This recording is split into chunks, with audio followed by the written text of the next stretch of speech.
tous, bienvenue de nouveau sur la chaîne de l'Examen Crypto. Nous sommes toujours le samedi 5 octobre 2024, il est 15h05. On va faire un point sur la crypto Injective. Ça fait un moment que j'en ai pas parlé publiquement, mais sachez que c'est une crypto que j'analyse très régulièrement dans le club Lexarocket. D'un point de vue market cap, on n'a pas bougé, on est toujours en position numéro 46. Par contre, on est sur une semaine de retracement et on est actuellement sur des configurations intéressantes qu'on va regarder ensemble au travers de cette vidéo. Mais je rappelle avant ça que tout ce que je vais dire dans cette vidéo n'est en aucun cas un conseil financier, c'est à vous de faire vos propres recherches. Et n'oubliez pas que le trading de crypto comporte des risques de perte partielle ou majeure. Allez, on commence avec une vision plutôt long terme et on va terminer sur une vision un peu plus moyen terme. Allez, on est parti dans cette vidéo avec cette vue hebdomadaire. Donc ce qu'on voit, c'est que effectivement, on est toujours dans une situation de retracement, comme on peut le voir actuellement en blanc ici. On a un très joli canal descendant. Donc qui dit canal descendant dit toujours configuration baissière.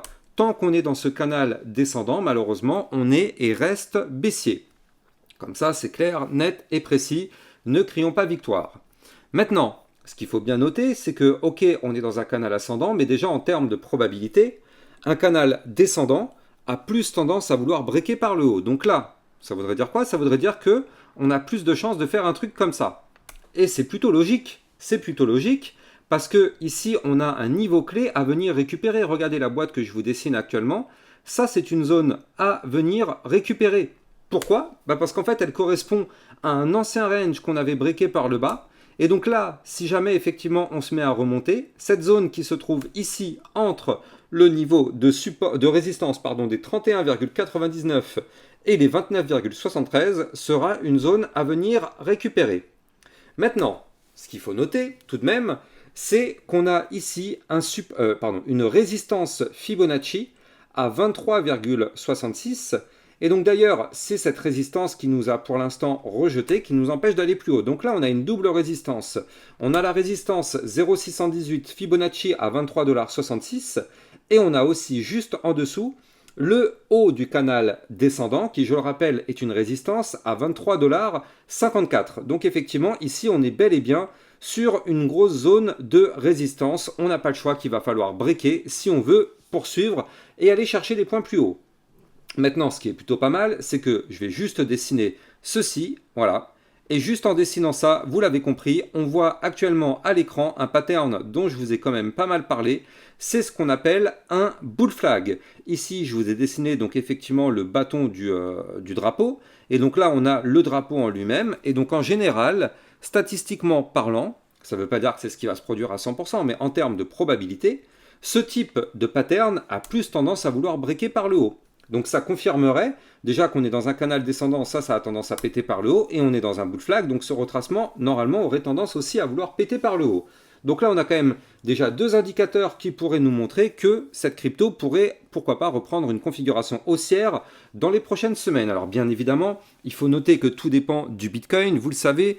Le Bitcoin, à la seconde où il crache, tout le marché crypto crache avec lui. Et donc, bien sûr, il faut prendre en compte la situation géopolitique.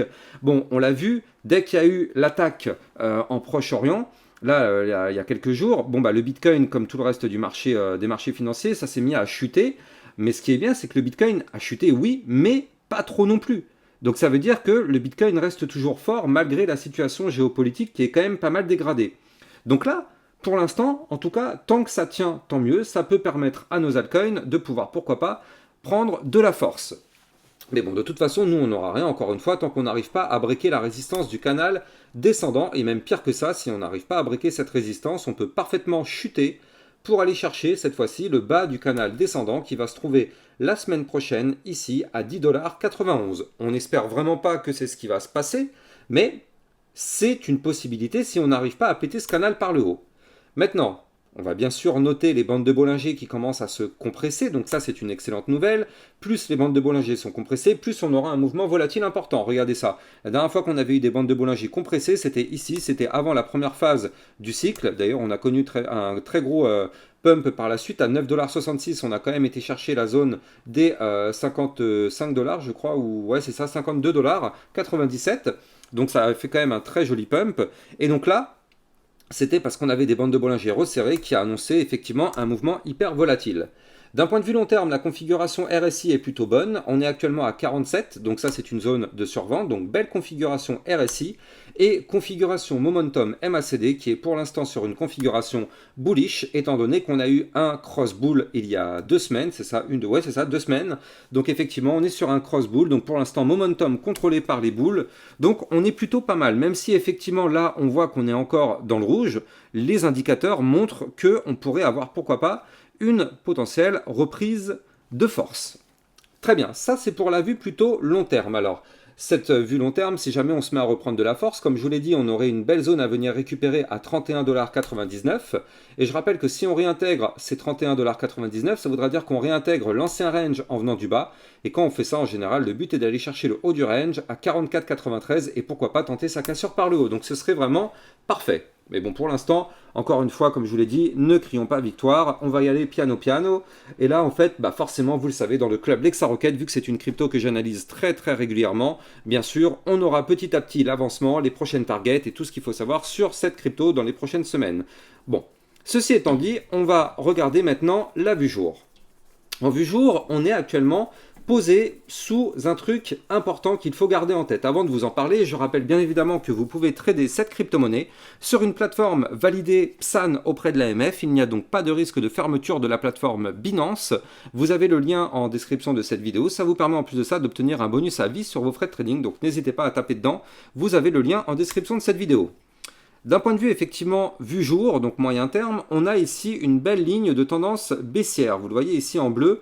C'est une ligne de tendance baissière, effectivement. Tant qu'on est sous cette ligne, la configuration est et reste baissière. Maintenant, ce qu'il faut noter, là, vous le voyez, donc la ligne de tendance baissière est ici. Et donc là, on a maintenant, ce que je voulais vous montrer, c'est ça, cette zone de convergence. On a une zone de convergence qui est ici, qui est justement la croisée entre la ligne de tendance haussière et la ligne de tendance baissière, tout simplement. Je vais juste prolonger ma ligne de tendance baissière, vous allez tout de suite comprendre. Voilà, parfait. Donc là, on a exactement notre zone dans laquelle on aura une résolution. Alors que ce soit une résolution haussière ou malheureusement une résolution baissière, peu importe, on sait que là, dans les prochains, allez, on va les calculer ensemble, bon, il y a de la marge quand même, mais dans les prochains 42 jours, on sait qu'on va avoir un mouvement avec de la volatilité. Vous allez me dire, oui, mais c'est dans longtemps.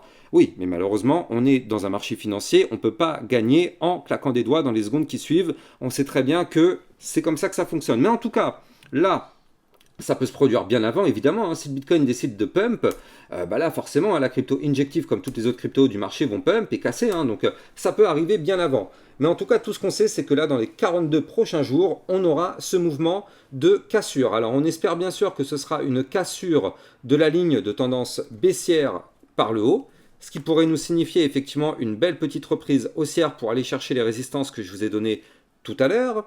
Mais attention, si jamais c'est une cassure de la ligne de tendance haussière, cette fois-ci par le bas, là ce sera pour malheureusement prendre une configuration baissière, aller chercher les 16,13 $, 14,10 et le niveau clé de support que je vous avais donné tout à l'heure. Souvenez-vous, on a le niveau de support qui se trouve beaucoup plus bas, ici à 9,80 $. Donc attention tout de même, prudence. Pour l'instant, le Bitcoin est toujours dans une situation plutôt pas mal. On continue de graviter dans la zone des 60 000 $. Donc 60 000, 62 000 $. Donc ça veut dire qu'on reste au-dessus des 60 000 $. Donc pour l'instant, le Bitcoin, ça va. Mais attention à la situation géopolitique. Donc là, effectivement, du côté en tout cas de la crypto injective, en attendant, la configuration reste quand même plutôt pas mal du tout. Avec cette vue hebdomadaire, oui, certes, on a été rejeté, mais on n'est quand même pas loin de breaker. Donc on va tout de même surveiller cette crypto-monnaie dans les prochains jours, prochaines semaines. Comme je vous l'ai dit, dans les 3 à 4 semaines à venir, on risque d'avoir un mouvement intéressant, peut-être même avant, donc on va bien évidemment surveiller ça. Je rappelle que sur mon Twitter officiel, vous allez recevoir toutes mes news, toutes les actualités, tout ce qu'il faut savoir sur l'environnement crypto-monnaie. Et si vous voulez recevoir encore plus de vidéos, dans le club Lexa Rocket, je vous fais des analyses concernant des potentiels crypto-pépites et des cryptos que vous kiffez, le CKB, le Tao, Jasmy, Render et tout ce qui va avec. Tout ça, c'est analysé régulièrement et tout à l'heure, je vous ai mis une petite vidéo concernant une potentielle pépite à CryptoLay. Allez la regarder si vous ne l'avez pas encore déjà vue. Moi, j'ai plus qu'à vous souhaiter maintenant une excellente journée. Je vous dis à plus tard. Ciao, ciao!